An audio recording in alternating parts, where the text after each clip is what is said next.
Are you exhausted all the time and you really can't figure out why? It may not be your long list of things that you need to do to take care of yourself, but it could be the energy you're giving away every day to other people's moods, opinions, and drama.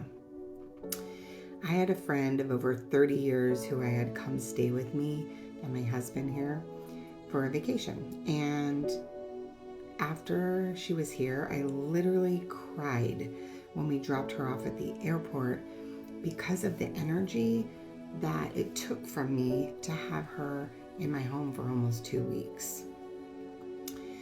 Let's talk about creating healthy boundaries for yourself. And not just setting them, but being consistent with them. People with strong, healthy boundaries, you respect yourself, your energy, your time, and you refuse to feel guilty for saying no to something that doesn't align with you. You don't need to ever over-explain your decisions to people who refuse to listen or literally cannot at the time understand you. You recognize when your energy is being drained, and when you feel that in your body, you take steps to distance yourself.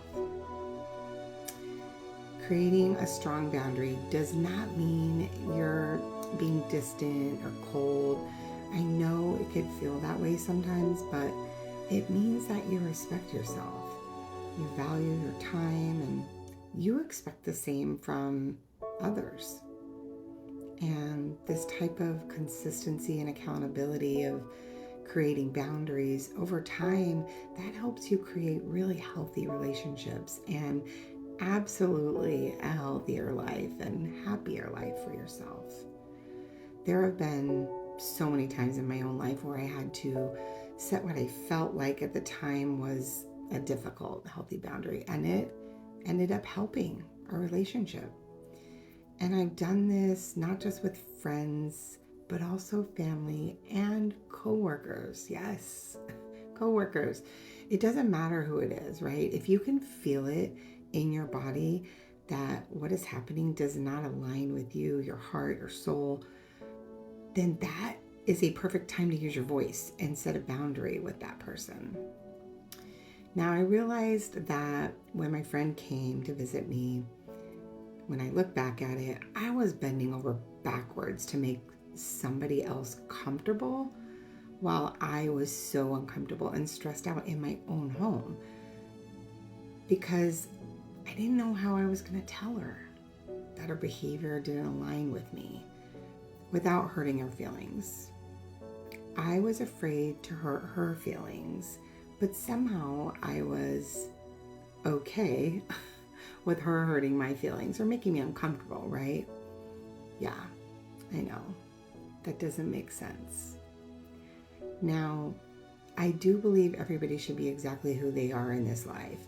Some people I'm going to align with and others I'm maybe not so much, right? So in no way was I trying to, and am I trying to judge her now? I would want her to be her true, authentic self. And she showed me who that was over the years. So yes, I knew, and I still invited her into my home because I loved her and I trusted her and really wanted her to have a great time on our vacation. But after her stay, when I finally let myself breathe, I thought, maybe I just won't say anything to her because I didn't want to hurt her feelings. And I did invite her over my house after all, right? Knowing who she was. But then about 6 months later, she reached out and asked when she can plan her next trip here to see us and stay with us. And it was then that I realized I had to talk to her. I didn't respond for almost a day because I needed to figure out how I was going to say this to her. But there was this spark inside of me that was adamant that the behavior that she showed me in my own home while I was in public with her and around my friends that I introduced her to was never going to be allowed again. And I used that spark to have the conversation in the most loving way possible that I could, because I finally came to the realization that it is not my job to manage other people's emotions. It's my job to be my true authentic self. So I told her I would love to meet up with her when she came back to Florida. I'm so glad that she had a great time when she was here, and I didn't want to close the door to that friendship. I just wanted to close the door to her staying in my home, right? And her reply was, okay. And then she proceeded to block me from everything, including social media, and never talk to me again. That was 2 years ago. Now, I just send her love from my own heart to her, and I hope that she's doing well. I have no ill will towards her. I just send her that hope that she's happy. But yeah, I went into that not knowing how she would react, but I understand, right? I understand why she did what she needed to do. I honestly would have done the same exact thing. So I'm not super surprised, right? When somebody says, I'm not happy with who you are. But I am much happier. So is my husband. And I know she's doing well out there, whatever she's doing. I think that's the important thing here when setting a healthy boundary, is that you do it from a place of love. Love for yourself, respect for yourself, and love for that person. I think also being prepared for the response and knowing that anything could happen.